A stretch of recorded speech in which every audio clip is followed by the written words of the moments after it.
থেকে ধন্যবাদ এবং কৃতজ্ঞতা জানাচ্ছি। ডিরেক্টর দীপু ভাই সঙ্গে রয়েছেন আমাদের। প্রতিটা বিষয় আমাদের দেশের মতন করে আমাদের দেশের মানুষগুলো যেন বুঝতে পারে এইরকম করে সংলাপগুলোকে নির্মাণ করা এবং ডাবিংটা মেলানোর জন্য আপ্রাণ চেষ্টা করা। একটা ইম্পর্টেন্ট বিষয় হচ্ছে ডিরেক্টর আমাকে এইটুকু স্বাধীনতা দিয়েছেন যে রাজু ভাই আপনি যতক্ষণ প্রয়োজন হয় আপনি সময় নিয়ে কাজটা করেন, কিন্তু আমাদের কাজটা ভালো হতে হবে। এবং সেই জন্য কোনো চাপ নেই, নাগরিক টেলিভিশন থেকে কোনো চাপ নেই, বঙ্গ থেকে কোনো চাপ নেই, এবং সেইটাই বলা হয়েছে যেন একটা সেরা ডাবিং আমরা দর্শকের জন্য উপহার দিতে পারি। সেই জন্য আসলেই বঙ্গকে এবং নাগরিক টেলিভিশনকে ধন্যবাদ দিতে হয় আমাদেরকে এভাবে স্বাধীনতা দেওয়ার জন্য, সুন্দরভাবে কাজটা করার জন্য, আমাদেরকে সহযোগিতা করার জন্য।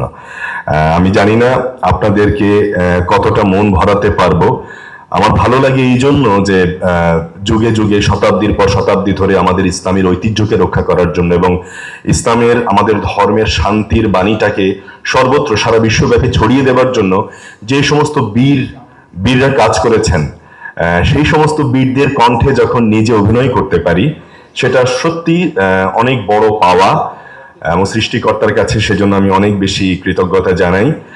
এর আগে আমার যেমন আপনারা অনেকেই জানেন যে দিরিলিস আর্তগোলের কথা শুনেছেন, সেখানে আমি আর্তগোলের চরিত্রে অভিনয় করতে পেরেছিলাম।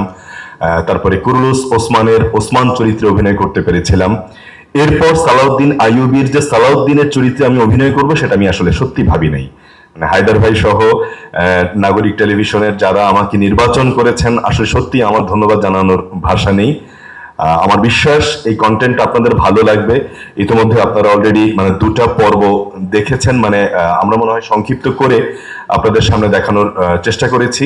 যেটুকু দেখেছেন আপনারা যদি কন্টিনিউ পুরোটা দেখেন এবং প্রায় 200 পর্বের মতন 2টা সিজন মিলে আপনারা যদি রেগুলার দেখেন, আমার মনে হয় ওই যে বাবু ভাই বলছিলেন যে ডাক্তারের কাছে যেতে হয়েছে তার ঘুমের প্রবলেমের জন্য, আমি চাই না যে এরকম কিছু হোক, কিন্তু আপনাদের ঘুম কেড়ে নেওয়ার মতন একটা সিরিজ হচ্ছে সালাউদ্দিন আইয়ুবী। আপনারা সবাই দেখবেন, আমাদের সঙ্গে থাকবেন। সাংবাদিক ভাইয়েরা বন্ধুরা আমাদেরকে সবসময় সহযোগিতা করেছেন, করবেন। আপনাদের কাছে সেই প্রত্যাশা করি। সবাই ভালো থাকেন, সুস্থ থাকেন। আসসালামু আলাইকুম।